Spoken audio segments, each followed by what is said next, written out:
Hacking শব্দটি অনেকের কাছেই আতঙ্ক বা আগ্রহের বিষয়। হ্যাকিং কি, ইথিক্যাল হ্যাকিং কি, আপনি একজন সম্পূর্ণ হ্যাকার হতে গেলে কি কি করা প্রয়োজন এবং হ্যাকিং থেকে কিভাবে নিজেকে সুরক্ষিত রাখবেন এবং পরিপূর্ণ হ্যাকার হতে গেলে আপনার কতদিন সময় লাগতে পারে, এই সকল তথ্যই জানাবো আজকের পুরো ভিডিও জুড়ে। তার আগে হ্যাকিং সম্পর্কে পূর্ণ ধারণা থাকা প্রয়োজন। তো কথা না বাড়িয়ে চলুন শুরু করা যাক। আমি আছি সূর্য আপনাদের সাথে, দেখছেন টেকসান।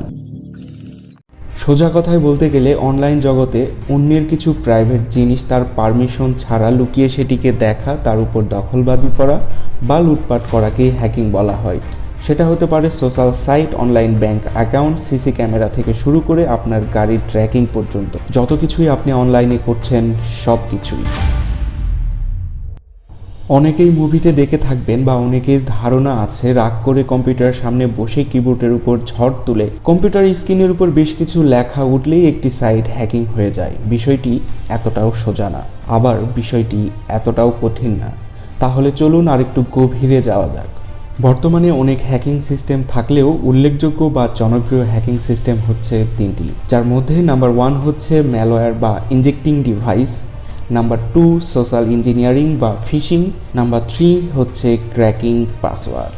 প্রথমে আসা যাক নাম্বার 3, ক্র্যাকিং পাসওয়ার্ড। এই হ্যাকিংগুলি সাধারণত বিভিন্ন ধরনের অ্যাপস এবং সফটওয়্যারের মাধ্যমে করা হয়, যেগুলির ভিতরে লক্ষ কোটি পাসওয়ার্ড সেট করা থাকে এবং এই সফটওয়্যারগুলি অ্যাপ্লাই করার পর সেই লক্ষ কোটি পাসওয়ার্ডের ভিতর যদি পাসওয়ার্ড ম্যাচিং করে যায় তাহলে সহজেই একটি ইউজারের পাসওয়ার্ড হ্যাকিং করা সম্ভব। বিশেষ করে এই সফটওয়্যার বা অ্যাপসগুলি আগে ব্যবহার করা হতো যেখানে পাসওয়ার্ড রিলেটেড হ্যাকিং থাকতো। এটি একসময় খুব জনপ্রিয় হ্যাকিং সাইট বা হ্যাকিং মাধ্যম বলে মনে করা হতো, কারণ আগে আমরা কোথাও পাসওয়ার্ড দেওয়ার আগে কোনো ধরনের হার্ড পাসওয়ার্ড ইউজ করতাম না, যার ফলে সহজেই এই অ্যাপস বা সফটওয়্যারের মাধ্যমে আপনার পাসওয়ার্ডকে নিমিষেই ভেঙে ফেলা সম্ভব হতো। তবে ডিজিটাল যুগে এখন প্রায় সকলেই জানে পাসওয়ার্ডজনিত বিষয়গুলি অনেক হার্ড দিতে হয়, অর্থাৎ আগে মাথা না ঘামালেও এখন পাসওয়ার্ড দেওয়ার সময় সকলেই সেটি চিন্তাভাবনা করেই দেয়। এর জন্য আগে একসময় জনপ্রিয় থাকলেও এখন এই ধরনের অ্যাপস বা সফটওয়্যারগুলি তেমন কাজ করে না। এই ধরনের হ্যাকার হতে গেলে আপনাকে কোনো উচ্চশিক্ষিত হতে হবে না, কোনো কোডিং জানতে হবে না বা কোনো মাথা ঘামাতে হবে না। শুধুমাত্র সফটওয়্যার এবং কিছু সফটওয়্যারের টিউটোরিয়াল দেখলেই এই ধরনের হ্যাকার হওয়া সম্ভব। এই ধরনের হ্যাকার হতে গেলে আপনাকে 2-4 বছর পরিশ্রম করতে হবে না, 2-4 দিন পরিশ্রম করলেই যথেষ্ট। এবার আসা যাক নাম্বার 2, সোশ্যাল ইঞ্জিনিয়ারিং বা ফিশিং সাইট। এই ধরনের হ্যাক করতে গেলে অবশ্যই আপনাকে অল্প পরিমাণ হলেও ওয়েব ডেভেলপার এবং কোডিংয়ের খেলা জানতে হবে, কারণ যে সকল সাইট থেকে আপনাকে হ্যাক করে নিয়ে আসা হবে হুবহু ওইরকম একটা ওয়েবসাইট বা হুবহু ওইরকম একটা পেজ তাদের ডেভেলপ করতে হয়। ভুলক্রমে আপনি যদি সেই লিঙ্কে ক্লিক করেন আপনার মূল্যবান অ্যাকাউন্টটি চলে যাবে তাদের হাতে। মনে করেন আপনি ফেসবুক ব্যবহার করছেন, এমন সময় আপনার সামনে একটি নিউজ আসলো। এমন কিছু নিউজ থাকে যেগুলি দেখার পর মাথা অনেকটাই কাজ করে না, শুধুমাত্র জানার ইচ্ছে থাকে কি হয়েছে।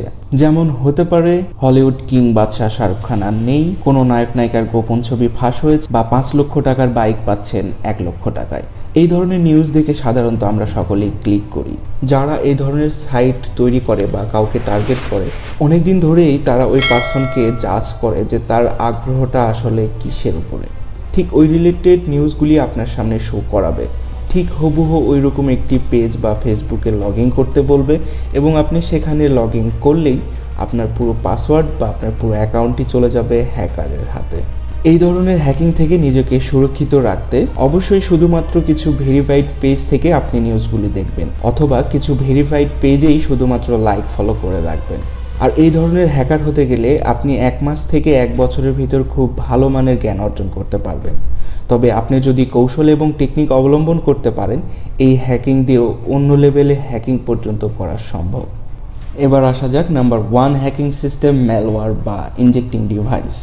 এই ধরনের হ্যাকার বা হ্যাকিং দুটাই প্রো লেভেলের হয়ে থাকে, কারণ এদের সাইট ডেভেলপিং থেকে শুরু করে কোডিং, নেটওয়ার্কিং এবং নিজস্ব বুদ্ধিমত্তার অনেক প্রয়োজন হয়। এছাড়াও কিছু ডিভাইস, কিছু ভাইরাস থেকে শুরু করে সবকিছুই ডেভেলপ করতে পারে তারা নিজেরাই। এখানে নিজস্ব বুদ্ধিমত্তা এবং কৌশল দিয়ে অদম্য দক্ষতা এবং কোডিং, নেটওয়ার্কিং এর মাধ্যমে আপনার ক্ষুদ্র ক্ষুদ্র ভুলকে কাজে লাগিয়ে তারা হাসিল করে নিতে পারে আপনার সবকিছু। বাংলায় যাকে বলা হয় সুই হয়ে ঢুকে ফাল হয়ে বের হওয়া। ঠিক যেমন হয়েছিল বাংলাদেশ ব্যাংকের সঙ্গে। প্রথমে কয়েকজনকে কৌশলে মেইল পাঠানো হয় চাকরি চেয়ে, এবং কেউ একজন সেই মেইলটিকে ডাউনলোড করে এবং আস্তে আস্তে বাংলাদেশ ব্যাংকের সকল পিসি প্রিন্টারের আয়ত্ত নিয়ে নেয় হ্যাকাররা। এবং আমরা কম বেশি সকলেই সেই নিউজটা দেখেছি, হিউজ পরিমাণ একটি অ্যামাউন্ট বাংলাদেশ ব্যাংক রিজার্ভ থেকে লুট করা হয় হ্যাকিংয়ের মাধ্যমে। তাহলে বুঝতেই পারছেন এই ধরনের হ্যাকিং কতটা ডেঞ্জারাস বা ঝুঁকিপূর্ণ হতে পারে। তবে এই ধরনের হ্যাকিং শেখার জন্য কোনো বয়সসীমা নির্ধারিত নেই। এখানে হ্যাকিং, কোডিং এবং বুদ্ধিমত্তার পরিচয় যে যত বেশি দিতে পারবে তার হ্যাকিং স্কিল বা সে তত বড় হ্যাকার হতে পারবে। তবে আনুমানিক এই ধরনের হ্যাকার হতে গেলে 10, 15 বা 20 বছর পর্যন্ত সময় লেগে যেতে পারে। আগের যেই দুইটি হ্যাকিংয়ের কথা বললাম, ক্র্যাকিং পাসওয়ার্ড বা ফিশিং, এই দুটি মনে করেন সার্কাসে চোখে ভিলকি লাগিয়ে জাদু দেখানোর মতো। আর নাম্বার 3 যেই হ্যাকিংয়ের কথা বললাম, এটা পুরোটাই ব্ল্যাক ম্যাজিকের মতো। এটা সম্পূর্ণ রিয়েল হ্যাকিং সোর্স। তবে তারা সাধারণত এই বড় অভিজ্ঞতা আমাদের মতো ছোট ইউজারের ক্ষেত্রে কাজে লাগাবে না। অর্থাৎ তাদের 15-20 বছরের অভিজ্ঞতা সাধারণ কোনো কাজের জন্য সময় তারা ব্যয় করে না। আর যদি কোনো কারণে আপনাকে তারা টার্গেট করে থাকে তাহলে ধরেই নিতে হবে তারা আপনাকে ব্রাশ করে নেবে। এখন প্রশ্ন হচ্ছে, তারা যেহেতু বড় হ্যাকার বা হ্যাকিং করে, তারা হ্যাকিং করে কোথায়? অনেক বড় বড় জায়গা বা অনেক বড় বড় কোম্পানিতে। সেখানেও নিশ্চয়ই হ্যাকিং বা হ্যাকাররা থাকে। তাহলে কিভাবে হ্যাকিংটা সম্ভব হয়? নর্মাল একটা উদাহরণ দিয়ে যদি আপনাদেরকে বলি, সাধারণত দাবা খেলায় 2 পক্ষের সমান পাওয়ার থাকে। সবাই চুপ করে সেই সুযোগটার অপেক্ষায় থাকে কখন সে একটি ভুল চাল দিবে, এবং একটি ভুল চাল দেওয়া মানে তার রাজা মন্ত্রী থেকে শুরু করে পুরো রাজত্বই গায়েব হয়ে যাবে। ঠিক হ্যাকিংয়ের ক্ষেত্রে এমনটাই ঘটে। বড় বড় হ্যাকাররা যখন তাদের ভিতর দ্বন্দ্ব তৈরি করে, ঠিক এমনটাই সুযোগ বা পন্থা অবলম্বন করে থাকে তারা। এই তো গেল হ্যাকিং সাইট। এবার আসা যাক হ্যাকারের কিছু ধরন নিয়ে। হ্যাকাররা সাধারণত 3 ধরনের হয়ে থাকে: হোয়াইট, গ্রে এবং ব্ল্যাক হ্যাকার। হোয়াইট হ্যাকার নিজের স্বার্থের জন্য কোনো ধরনের হ্যাক করে না, বরং তারা ব্যক্তি, কোম্পানি বা কোনো প্রতিষ্ঠানের কোনো দুর্বল জায়গা থাকলে তারা সেই ব্যক্তি, প্রতিষ্ঠানকে জানিয়ে দেয় যে আপনার এই সাইটের এই প্রবলেম রয়েছে, যার কারণে সাইটটি হ্যাক হতে পারে বা হ্যাক হওয়ার সম্ভাবনা আছে। অর্থাৎ তাদের অভিজ্ঞতাটা তারা ভালো কাজের জন্য ব্যয় করে। এদেরকে বলা হয় হোয়াইট হ্যাকার। এবং গ্রে হ্যাকার। গ্রে হ্যাকাররা সাধারণত হোয়াইট হ্যাকারদের মতোই আচরণ করে, তবে তারা অনেক সময় নিজের স্বার্থে খারাপ কিছুও করে থাকে। একেই বলা হয় গ্রে হ্যাকার। আর ব্ল্যাক হ্যাকার হোয়াইট হ্যাকারের সম্পূর্ণ বিপরীত। তারা কখনো তাদের অভিজ্ঞতাটাকে ভালো কাজের জন্য ব্যয় করে না, অর্থাৎ নিজের স্বার্থে বা কিছু অর্থের জন্য কোনো কোম্পানি, ব্যক্তি বা প্রতিষ্ঠানকে তারা বিপদে ফেলে হ্যাকিংয়ের মাধ্যমে। এই তো গেল হ্যাকিং বা হ্যাকার।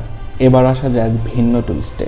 আমরা কম বেশি সকলেই জানি বা দেখে থাকি, অনেক সময় পুলিশ, ডিবি বা র্যাব বা বাংলাদেশ প্রশাসন সহজেই সোশ্যাল ক্রাইমগুলোকে তারা বের করতে পারে বা ট্র্যাক করতে পারে বা আপনার লোকেশন ট্র্যাক করতে পারে। তাহলে তারা কি অনেক বড় ধরনের হ্যাকার? এই প্রশ্নের অ্যান্সার দিচ্ছি, তার আগে আপনাদের ছোট্ট করে বলে নেই ইথিক্যাল হ্যাকিং কি। ইথিক্যাল হ্যাকিং হচ্ছে আপনি একজন হ্যাকার এবং আপনার সম্পূর্ণ এক্সপিরিয়েন্স এবং অভিজ্ঞতাকে কাজে লাগিয়ে একটা কোম্পানিকে প্রোটেক্ট করা। অর্থাৎ আপনি একজন হ্যাকার, আপনি জানেন কি কি পন্থা অবলম্বন করে হ্যাক করা সম্ভব, এবং এই সকল হ্যাক থেকে আপনি কোনো ব্যক্তি, প্রতিষ্ঠান বা কোনো দেশকে সেবা দিচ্ছেন। অর্থাৎ আপনি একজন ইথিক্যাল হ্যাকার। এবার আসা যাক পূর্ব প্রসঙ্গে। তাহলে বাংলাদেশের সাইবার প্রশাসন বা সরকারি প্রশাসনরা কি অনেক বড় হ্যাকার? না, তারা এক ধরনের ইথিক্যাল হ্যাকার। তারা দেশকে প্রোটেক্ট করে, তবে তাদেরকে হ্যাক করতে হয় না। কারণ বড় বড় যত কোম্পানি আছে যারা বাংলাদেশে বিজনেস করে অনলাইনের মাধ্যমে, তাদের সাথে গভর্নমেন্টের একটি চুক্তি থাকে যে তারা বাংলাদেশ থেকে যে পরিমাণ ইনফরমেশন নেবে তার একটা ডকুমেন্ট বাংলাদেশ প্রশাসনের কাছে থাকবে। অর্থাৎ বাংলাদেশের যত ফেসবুক অ্যাক্টিভিটি থেকে শুরু করে বিভিন্ন অনলাইন প্ল্যাটফর্মের যত অ্যাক্টিভিটি আছে, সকল ইনফরমেশনের একটি ডকুমেন্ট বাংলাদেশ প্রশাসনের কাছে থাকে। তাহলে বুঝতেই পারছেন বাংলাদেশের প্রশাসনরা কিভাবে ট্র্যাকিং করে বা কিভাবে সাইবার ক্রাইম থেকে সকলকে রক্ষা করে। এখান থেকে বড় শিক্ষণীয় বিষয় একটি, সেটি হচ্ছে আপনি যে অনলাইনে বাবু, ময়না, টিয়া, জানকে ছবি, ভিডিও বা অডিও পাঠাচ্ছেন, সেখানে কিন্তু আরও একজনের নজরদারি থাকে। So be careful. বুঝো না এই ব্যাপারটা? হ্যাকিং কি, কিভাবে হ্যাকিং করা হয় এবং কিভাবে হ্যাকিং থেকে নিজেকে সুরক্ষিত রাখবেন সেটি নিয়ে আলোচনা করেছি। তবে ডিপলি কোনো বিষয়ের উপর ফোকাস করতে পারিনি, যেমন মোবাইল হ্যাকিং, ফেসবুক হ্যাকিং, পিসি হ্যাকিং, নেটওয়ার্কিং হ্যাকিং। এগুলি নিয়ে পরবর্তী কোনো ভিডিওতে আবারও দেখা হবে আপনাদের সাথে। আজকের ভিডিও এ পর্যন্তই। ভিডিওগুলি মিস করতে না চাইলে চ্যানেলটিকে অবশ্যই সাবস্ক্রাইব করে রাখবেন। ধন্যবাদ সবাইকে।